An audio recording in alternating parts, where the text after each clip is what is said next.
Hello tech dudes, இது நம்ம சேனலில் வர ஃபஸ்ட்டு ப்ளேலிஸ்ட்டு. நீங்கள் வந்து கண்டிப்பாக எதிர்பார்க்கலாம். நான் வந்து கண்டினியூஸாக வீடியோஸ் வந்து போஸ்ட் பண்ணுவோம்.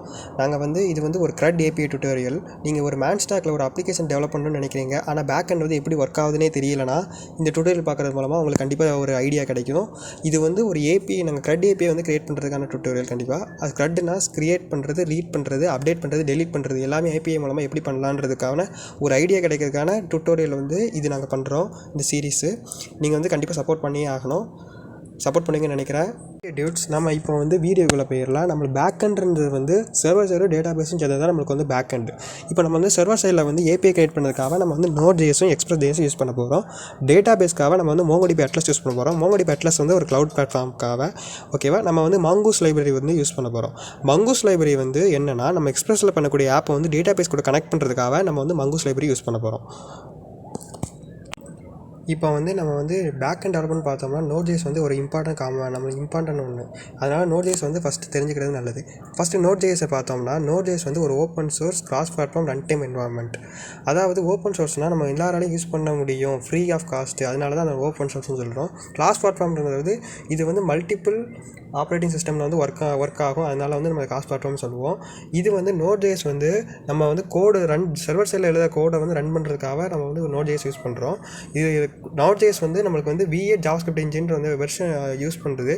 இதே V8 JavaScript engine தான் நம்ம Chromeம் யூஸ் பண்ணுறாங்க. இப்போ வந்து நம்ம கீ ஃபீச்சர்ஸ் ஆஃப் Node.js வந்து நம்ம பார்க்கலாம். Node.jsன்றது வந்து ஒரு ஈவென்ட் ட்ரிவன் ப்ரோக்ராமிங் லாங்குவேஜ். இப்போ நம்ம வந்து ஈவென்ட் ட்ரிவன்ல இருக்க காம்பனன்ட்ஸ் நம்ம என்னென்னு பார்த்தோம்னா, ஈவெண்ட் ஹேண்ட்லர், நான் பிளாக்கிங் பிளேவரி அண்ட் கால் பேக். ஃபஸ்ட்டு ஈவெண்ட்னா என்னென்னு பார்ப்போம். இப்போ வந்து ஒரு ரியல் சினாரியோ வச்சு நான் வந்து ஈவெண்ட் ட்ரிவனை சொல்கிறேன். அதுக்கப்புறம் வந்து நம்ம Node.jsல வந்து அது எப்படி யூஸ் ஆகுதுன்னு சொல்கிறேன். ஃபஸ்ட்டு இப்போ ரியல் லைஃப் சினாரியோ பார்த்துக்காங்க. இப்போ வந்து நீங்கள் ஒரு ஹோட்டலுக்கு போகிறீங்க. அங்கே போய் நீங்கள் வந்து வெயிட்டரை கூப்பிட்னா கையை தூக்குறீங்க. அது வந்து ஒரு ஈவெண்ட்டு. இப்போ அந்த வெயிட்டர் வந்து அதை பார்த்துட்டு, உங்கள் கையை தூக்குறதை பார்த்துட்டு உங்ககிட்ட வந்து அந்த ஆர்டர் டேக் பண்ணுறாங்களா, அது வந்து ஒரு ஈவெண்ட் ஹேண்ட்லரு. இப்போ வந்து நீங்கள் வந்து ஆர்டர் கொடுத்துட்டீங்க, அவங்களும் ஆர்டர் எடுத்துட்டாங்க. நம்ம வெயிட்ரு ஆர்டர் எடுத்துகிட்டு நம்ம கிச்சனில் போய் சொல்லிவிட்டு இந்த மாதிரி ஃபுட் ப்ரிப்பேர் பண்ணுங்கன்னு சொல்லிட்டாங்க. இதுக்கப்புறம் அவங்க வந்து வெயிட்டரை வந்து உங்களுக்கு ஃபுட் வர்ற வரைக்கும் வெயிட் பண்ணாமல் மிச்சவங்களுக்கு அடுத்த ஆர்டரை போய் எடுக்க போகிறார்களா, அதுதான் நான் பிளாக்கிங் பிஹேவியர். இது வந்து Node.js கிட்டையும் நமக்கு இது இருக்குதுன்னு சொல்லலாம். இப்போ வந்து அதுக்கப்புறம் பார்த்தீங்கன்னா கால் பேக் வந்து உங்களுக்கு வந்து ஃபுட் ரெடி ஆனோன்னா அங்கே வந்து ஒரு சிக்னல் கொடுப்பாங்க, பெல்லோ ஏதோ அடிக்கிறாங்கன்னு வச்சுக்காங்க. நீங்கள் அடுத்து போய் அங்கே போய் ஆர்டர் எடுத்துகிட்டு வந்து உங்கள்கிட்ட டேபிளில் வந்து சர்வ் பண்ணுறாங்க, அதுதான் கால் பேக்கு. இதை மாதிரி இதெல்லாம் இருக்கிறதுனால தான் நம்ம வந்து ஈவெண்ட் ட்ரிவன் ப்ரோக்ராமிங் லாங்குவேஜ்னு சொல்கிறோம் Node.jsஐ. இதே நம்ம வந்து ரியல் சினாரியோவுக்கு பார்ப்போம். இப்படி பார்த்தீங்கன்னா, நீங்கள் வந்து ஒரு நெட்வொர்க் ரெக்வஸ்ட் வருதுன்னு வச்சுக்காங்களா, அதுதான் உங்களுக்கு வந்து ஒரு ஈவெண்ட்டு. அந்த ரெக்வஸ்ட்டை வந்து அந்த ஃபங்க்ஷனை வச்சு நம்ம எப்படி ப்ராசஸ் பண்ணுறது வந்து ஒரு ஈவெண்ட் ஹேண்ட்லரு.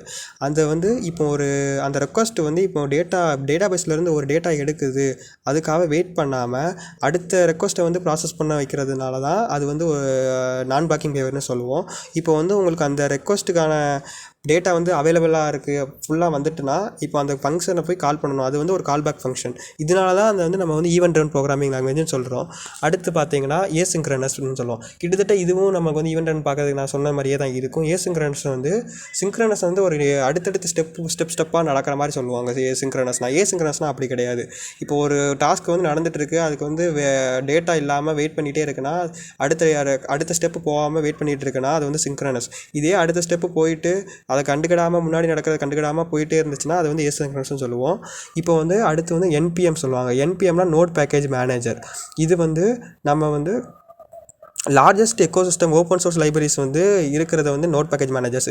நம்ம ப்ராஜெக்ட்டுக்கான டிபெண்டன்சிஸ், ரீயூசபிள் பேக்கேஜஸ்லாம் நம்ம வந்து நோட் பேக்கேஜ் மேனேஜர்லேருந்து நம்ம இன்ஸ்டால் பண்ணிக்கலாம். இப்போ வந்து அடுத்து பார்த்தோம்னா, நம்மளுக்கு வந்து ஒரு கம்யூனிட்டி எக்கோசிஸ்டம்ஸ் வந்து இதுக்கு வந்து அதிகமாக இருக்குது. அதாவது இப்போது உங்கள் ரிசோர்ஸ் இப்போ நீங்கள் படிக்கணும்னா Node.js படிக்கணும்னா அதுக்கான ரிசோர்ஸ் வந்து அதிகமாக இருக்குது. அது மாதிரி Node.jsல ஒர்க் பண்ணுற கம்யூனிட்டி பர்சன்ஸும் நிறைய பேர் இருக்காங்க. அதனால் நீங்கள் Node.js வந்து ஈஸியாக எடுத்து படிக்கலாம். அவ்வளோதாங்க. தேங்க்யூ.